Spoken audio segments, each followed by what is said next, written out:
Bem-vindos! Hoje a gente vai tentar decifrar um código, um documento que por fora parece, assim, super intimidador, cheio de jargão técnico, mas que na verdade é um mapa do tesouro para quem quer entender como o nosso dinheiro público é gerenciado no Brasil. Com certeza. A gente está falando da Norma Brasileira de Contabilidade, a NBC TSP 11. Mapa do Tesouro é uma analogia ótima, viu? Porque, olha, antes dessa norma, era o caos. Sério? Sim. Cada prefeitura, cada estado falava uma língua contábil diferente. Comparar a saúde financeira de Curitiba com a de Salvador era tipo comparar maçãs com laranjas, só que as laranjas estavam escritas em outra língua. Exato. Então a nossa missão aqui é traduzir esse mapa, sabe? Desmistificar esse código.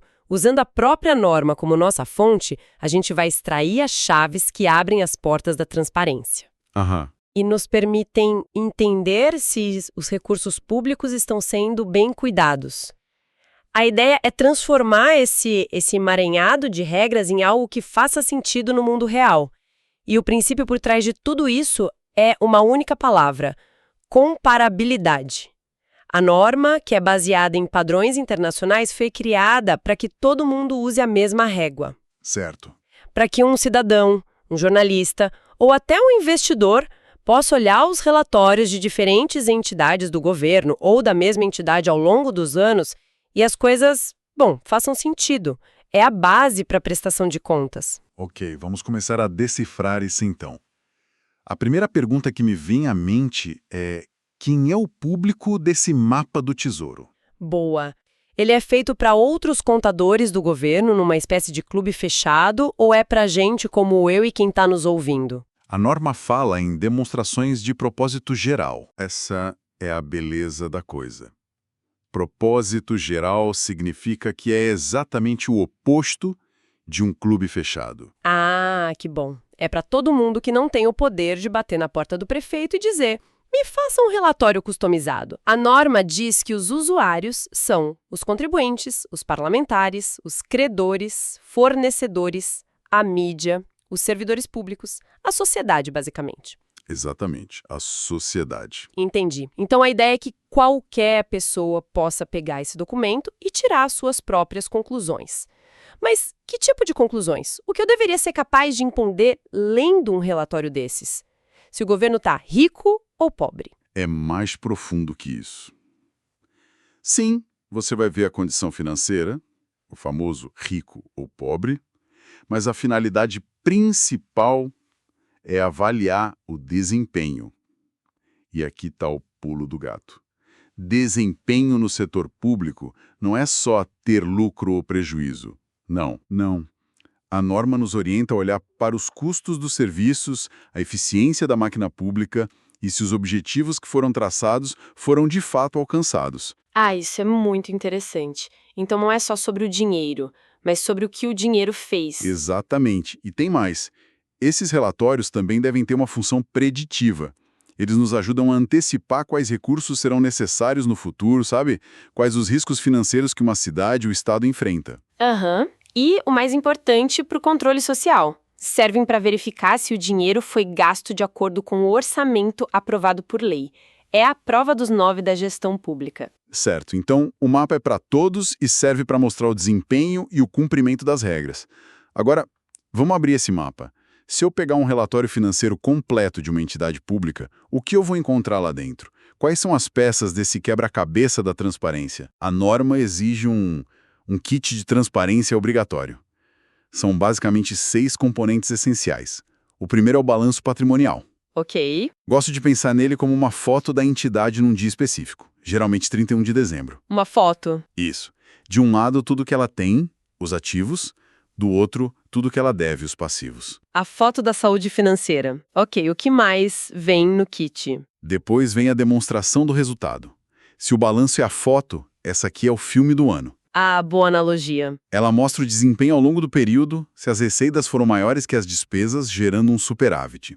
Ou o contrário, um déficit. Foto, filme. Tô gostando. Quais as outras peças? Temos a demonstração das mutações do patrimônio líquido, que é um detalhamento de como a riqueza líquida da entidade variou durante o ano. Certo. E a demonstração dos fluxos de caixa, que é tipo o extrato bancário detalhado, de onde veio e para onde foi cada centavo. E, por fim, as notas explicativas, que são um manual de instruções de todo o resto. Pera, você disse 6 componentes. Listamos 5. Qual é a peça final? Aqui talvez seja a mais importante nesse contexto público. A joia da coroa. O sexto componente é a comparação entre o orçamento aprovado e os valores que foram de fato executados. Isso. Isso é algo que você não encontra com essa proeminência no setor privado. E por que isso é tão crucial? Porque no setor público, a legitimidade do gasto vem da autorização prévia, que é o orçamento. Não basta um gestor mostrar que fez um bom negócio ou teve um resultado positivo. Não, né? E ele precisa provar que gastou dentro dos limites e nas finalidades que foram aprovadas pelos representantes da sociedade, os legisladores. É o link direto entre a contabilidade e a democracia. É a prestação de contas na sua forma mais pura. E a norma, ela se contenta só com esse kit básico ou ela incentiva um passo além? Ela dá um empurrãozinho para ir além, sim. Existe um trecho que incentiva as entidades a divulgarem informações adicionais, não financeiras. Tipo o quê? Coisas como indicadores de desempenho, relatórios sobre os serviços prestados, basicamente conectar os números com a vida real. Não adianta só dizer que gastou 100 milhões em saúde. Aham. Quantas consultas isso representou? O tempo de espera na fila do hospital diminuiu? Essa é a informação que realmente importa para o cidadão. Para que tudo isso funcione de forma confiável, eu imagino que precise de uma regra de base muito sólida. A norma fala do tal regime de competência. Em bom português, como isso evita que os números sejam, digamos, maquiados? Essa é a chave de tudo. Imagina uma prefeitura que conserta uma rua em dezembro. A obra está pronta, o serviço foi prestado, a dívida com a construtora já existe. Certo. Mas o prefeito decide só pagar em janeiro do ano seguinte. Se ele usasse o regime de caixa, que só olha para o dinheiro saindo, dezembro pareceria um mês maravilhoso, sem essa despesa enorme. Ele estaria empurrando a conta para o próximo gestor ou para o próximo ano fiscal. Exatamente. O regime de competência proíbe essa maquiagem. Ele diz que a despesa deve ser registrada quando o fato acontece. No caso, quando a rua foi consertada em dezembro. Não importa quando o pagamento será feito. Entendi. Isso força o relatório a mostrar a fotografia real da situação, não a foto que o gestor gostaria de mostrar. Agora que a gente sabe o que procurar, vamos para as regras de ouro da apresentação. Uma que me deixou intrigada é o pressuposto da continuidade. Para a empresa, faz sentido. Assume-se que ela não vai fechar amanhã. Mas como isso se aplica a um governo? Um governo não pode falir como uma empresa, certo? Essa é uma observação perfeita e nos leva ao coração da diferença entre o mundo público e o privado. O conceito é o mesmo.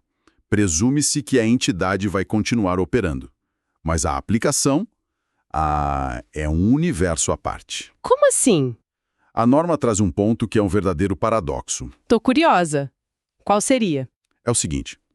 Um governo pode operar com patrimônio líquido negativo por anos, talvez décadas, e ainda assim ser considerado uma entidade em continuidade. Nossa! Se uma grande empresa na Bolsa de Valores tivesse um patrimônio negativo por tanto tempo, os investidores fugiriam, os credores cortariam o crédito. Seria o caminho certo para a falência. Mas por que um governo pode? O que o torna tão diferente? Porque o modelo de negócio de um Estado é incomparável. Ele tem o poder soberano de arrecadar tributos. Ah, claro. É uma garantia de receita futura que nenhuma empresa no mundo possui. A norma reconhece essa realidade única. A capacidade de cobrar impostos é, na prática, um ativo gigantesco que garante sua continuidade. Isso não cria um certo, sei lá, risco moral? Se um governo sabe que, no fundo, não pode quebrar, ele não pode acabar sendo menos responsável financeiramente do que uma empresa que encara o fantasma da falência todos os dias? Essa é a pergunta de $1 milhão e o centro do debate sobre finanças públicas. Você está certa, esse poder pode levar à complacência. Pois é. É por isso que outras amarras são tão importantes, como as leis de responsabilidade fiscal e, claro, uma norma contábil transparente como esta. A contabilidade não impede a má gestão, mas ela joga um holofote sobre ela, tornando muito mais difícil escondê-la. Falando em esconder e a consistência. Um gestor pode apresentar o balanço de um jeito num ano e de outro completamente diferente no ano seguinte, para talvez disfarçar um resultado ruim. Ótima pergunta. Receita de 100 milhões e uma despesa de 90 e mostrar só o resultado líquido de 10 milhões, escondendo o tamanho real da operação? Duas excelentes perguntas que vão direto nos mecanismos anti-maquiagem. Sobre a consistência, a regra é clara. Não pode mudar o formato como bem entender. A apresentação e a classificação dos itens devem ser as mesmas de um ano para o outro. Faz sentido. A razão é óbvia. Sem isso, a comparabilidade, que é o objetivo central da norma, vai para o espaço. Imagina tentar analisar a evolução da dívida de um município se a cada ano ela é apresentada de um jeito diferente. Seria impossível. Só se pode mudar se for para melhor, então. Isso, ou se uma nova norma exigir. E a compensação? Posso mostrar só o saldo final? De jeito nenhum. A regra de ouro é não compensar. Ativos e passivos, receitas e despesas devem ser mostrados pelos seus valores brutos. E por quê? A norma explica o porquê. Mostrar os valores totais é essencial para que a gente entenda a natureza e o volume das transações do governo. Usando seu exemplo, saber que o governo movimentou 190 milhões dá uma dimensão muito mais precisa da sua atuação do que saber apenas que o saldo foi de 10 milhões. Entendi. Compensar seria como um médico te dar só o resultado final de um exame de sangue sem mostrar os níveis de cada componente. Se perde informação valiosa. É uma regra de transparência fundamental. Para fechar nosso mergulho, vamos traduzir alguns termos-chave. O primeiro é materialidade. Intuitivamente, parece algo que é importante ou grande. É isso. É exatamente isso. Mas com uma nuance crucial. Uma informação é material se a sua ausência ou um erro nela puder influenciar as decisões de quem lê o relatório. Ok. Mas não é só sobre o valor monetário. A natureza da informação também conta, e muito. Como assim? Pode dar um exemplo? Claro. Imagine um desvio de R$ 5.000 num orçamento de 5 bilhões de reais. Em termos puramente financeiros, esse valor é uma gota no oceano. É imaterial. Irrelevante, né? Parece. Mas e se a gente descobrir que esse desvio de R$ 5.000 foi resultado de uma fraude, de um ato de corrupção ou de uma ilegalidade clara? Aí a história muda completamente. O valor é pequeno, mas o que ele representa é gravíssimo. Indica uma falha de controle, de integridade. Exato. Nesse caso, a informação se torna extremamente material. A materialidade, portanto, é um filtro de relevância que considera tanto o tamanho quanto o contexto da informação. Entendi perfeitamente. É o impacto da informação, não só o seu tamanho. E para finalizar, a clássica divisão do balanço: ativo circulante e não circulante. O que isso significa na prática? É basicamente uma forma de organizar o balanço por prazo para nos dar uma ideia da liquidez da entidade. O ativo circulante é tudo aquilo que se espera que vire dinheiro, seja vendido ou consumido no curto prazo. Curto prazo seria um ano. Geralmente em até 12 meses ou dentro do ciclo operacional da entidade. Pense em dinheiro em caixa, estoques para merenda escolar, impostos que a prefeitura tem a receber nos próximos meses. Isso mesmo, são os recursos de giro rápido. Tudo que não se encaixa aí é classificado como ativo não circulante. São os bens de longo prazo. O prédio da prefeitura, os computadores, os veículos. É a mesma lógica para os passivos, imagina? A mesmíssima. O passivo circulante são as dívidas de curto prazo. Contas com fornecedores, salários a pagar, a parcela do financiamento do hospital que vence este ano. O resto é passivo não circulante. Isso levanta uma questão. Você mencionou ciclo operacional. Numa fábrica é fácil entender. É o tempo que leva para comprar matéria-prima, produzir e vender. Mas qual é o ciclo operacional de um governo? Ótima pergunta. O tempo para arrecadar um imposto e construir uma ponte é um conceito mais abstrato no setor público, com certeza. A norma o define como o tempo para converter os insumos, como dinheiro e trabalho, nos produtos ou serviços finais, como educação e segurança. O que na prática é difícil de medir, né? Exato. E como isso pode ser difícil de medir para muitas atividades do governo, a norma estabelece uma regra prática. Se o ciclo não for claramente identificável, assume-se que ele é de 12 meses. Isso cria um padrão e facilita a vida de todo mundo na hora de analisar. Então, o que tudo isso significa? Depois de decifrar essas regras, fica claro que uma norma como a NBC-TSP 11 não é só burocracia para contadores, é a arquitetura da transparência. Exato. É a espinha dorsal. É o que permite que a sociedade civil, a imprensa e qualquer cidadão possam fiscalizar como os recursos de todos nós são gerenciados. Concordo plenamente. Ela padroniza a linguagem das finanças públicas.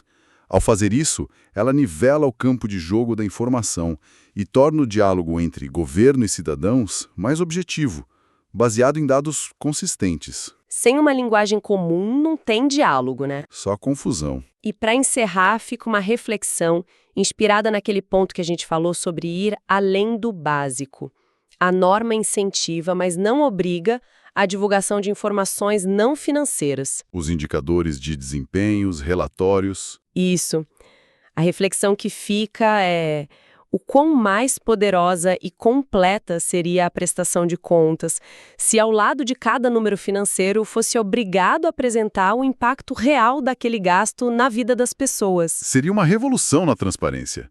Ver não apenas o custo de uma escola, mas a taxa de evasão e a nota dos alunos daquela escola. Exatamente.